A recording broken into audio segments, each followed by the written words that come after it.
اعوذ باللہ من الشیطان الرجیم، بسم اللہ الرحمن الرحیم۔ سورہ بقرہ آیت نمبر 41۔ اللہ تعالیٰ فرماتے ہیں، اور اس کتاب پر ایمان لاؤ جو میں نے رسول اللہ صلی اللہ علیہ وآلہ وسلم پر اتاری ہے، حالانکہ یہ اسی کتاب کی تصدیق کرتی ہے، یعنی کنفرم کرتی ہے ان کتابوں کی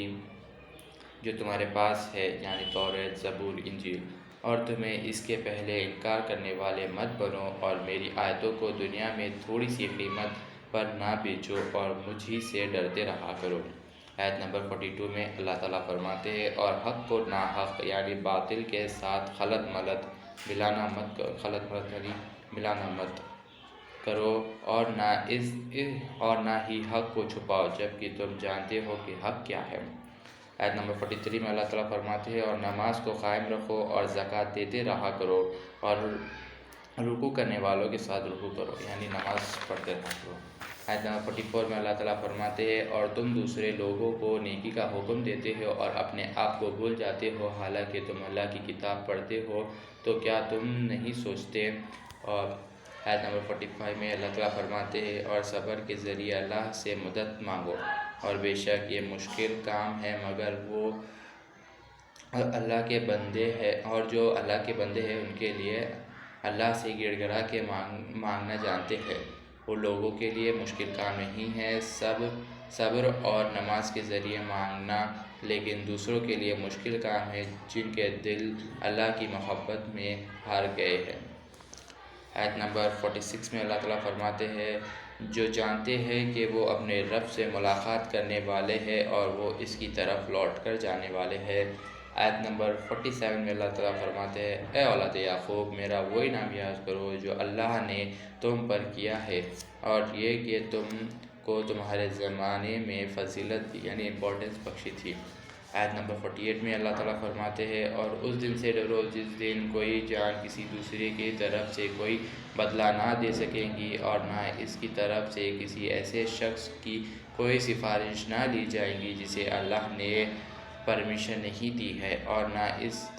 اس کی طرف سے جان چھڑانے کے لیے کوئی معاوضہ یعنی پیسہ بھی نہ لیا جائے گا، اور نہ اللہ کے علم سے کے خلاف ان کی کوئی مدد کی جائے گی۔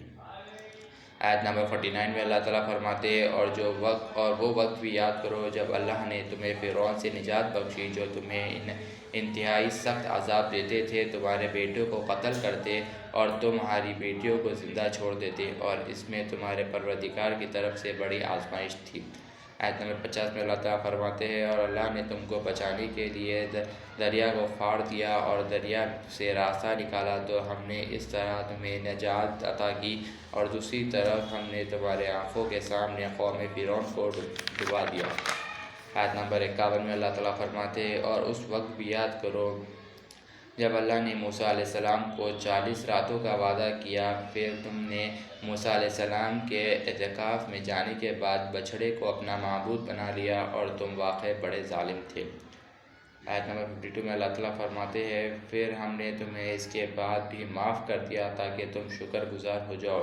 آیت نمبر 53 میں اللہ تعالیٰ فرماتے ہیں، اور جب اللہ نے موسیٰ علیہ السلام کو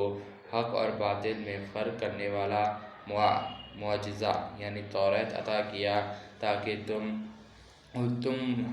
تم راہ ہدایت پہ آ جاؤ۔ آیت نمبر 54 میں اللہ تعالیٰ فرماتے ہیں، اور جب موسیٰ علیہ السلام نے اپنے قوم سے کہا، بے شک تم نے بچھڑے کو اپنا معبود بنا کر اپنے جانوں پر بڑا ظلم کیا ہے، تو اب اپنے پیدا فرمانے والے حقیقی رب سے حضور توبہ کرو، بس آپس میں ایک دوسرے کو قتل کر ڈالو، اس طرح کہ جنہوں نے بچھڑے کی پوجا نہیں کی اور اپنے دین پر قائم رہے، اور بچھڑے کی پرستش کر کے دین سے باہر پھر جانے والوں کو سزا کے طور پر قتل کر دو، یہی عمل تمہارے لیے تمہارے اللہ کے پاس نزدیک بہترین توبہ ہے، اس نے تمہاری توبہ قبول فرمائی، یقیناً وہی بڑا توبہ قبول کرنے والا ہے، مہربان ہے۔ آیت نمبر 55 میں اللہ تعالیٰ فرماتے ہیں، اور جب تم نے کہا، اے موسیٰ، ہم آپ پر ہرگز ایمان نہیں لائیں گے جب تک آپ کے اللہ کو ہم اپنے آنکھوں سے نہ دیکھ لیں، بس ان پر تمہیں ایک بجلی نے آ پکڑا جو تمہاری موت کی وجہ بن گئی، اور تم یہ منظر دیکھ رہے تھے، پھر ہم نے تمہارے مرنے کے بعد تمہیں دوبارہ زندہ کر دیا۔ آیت نمبر 56 میں اللہ تعالیٰ فرماتے ہیں لیکن اس لیے کہ تم اللہ کا شکر ادا کرو۔ آیت نمبر 57 میں اللہ تعالیٰ فرماتے ہیں اور یاد کرو وہ دن جب ہم نے تم پر بادل کا سایہ کیا رکھا اور ہم نے تم پر من و سلوہ اتارا کہ تم ہمارے عطا کیے ہوئے پاکیزہ چیزوں میں سے کھاؤ، تو ان لوگوں نے نافرمانی اور ناشکری کر کے ہمارا کچھ نہیں بگاڑا مگر اپنی ہی جانوں پر ظلم کرتے رہے تھے۔ آیت 98 میں اللہ تعالیٰ فرماتے ہیں اور یاد کرو جب اللہ نے فرمایا کہ اس شہر میں داخل ہو جاؤ اور اس میں جہاں سے چاہو خوب جیو، جی بھر کے کھاؤ، اور یہ شہر کے دروازے میں سجدہ کرتے ہوئے داخل ہونا اور یہ کہہ کر جانا کہ اے ہمارے رب ہماری غلطیوں کو معاف کر دیجئے اور ہماری خطاؤں کو اور ہم سب کے لیے بخشش چاہتے ہیں۔ اے ہمارے رب ہم سب خطاؤں کی بخشش چاہتے ہیں تو ہم تمہاری گزشتہ غلطیوں کو معاف کر دیں گے اور علاوہ اس کے نیکوکاروں کو مزید لطف و کرم سے نوازیں گے۔ آیت نمبر 59 میں اللہ تعالیٰ فرماتے ہیں پھر ان ظالموں نے اس بات کو جو سے کہا گیا تھا ایک دوسرے کلام سے بدل دیا، تو ہم نے ان ظالموں پر آسمان سے بصورت وبا سخت آفت اتاری اور اس وجہ سے وہ مسلسل نافرمانی کر رہے تھے۔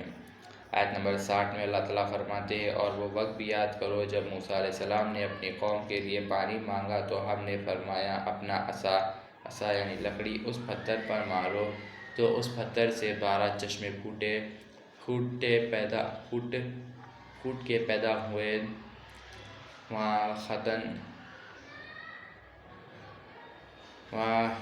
وہاں 12 گروہ نے اپنا اپنا گھاٹ بنا لیا۔ ہم نے فرمایا اللہ کی عطا کی ہوئی رزق میں سے کھاؤ اور پیو، لیکن زمین میں جھگڑے نہ کرتے پھرو۔ صدق اللہ العظیم و صدق مولانا رسول اللہ الکریم۔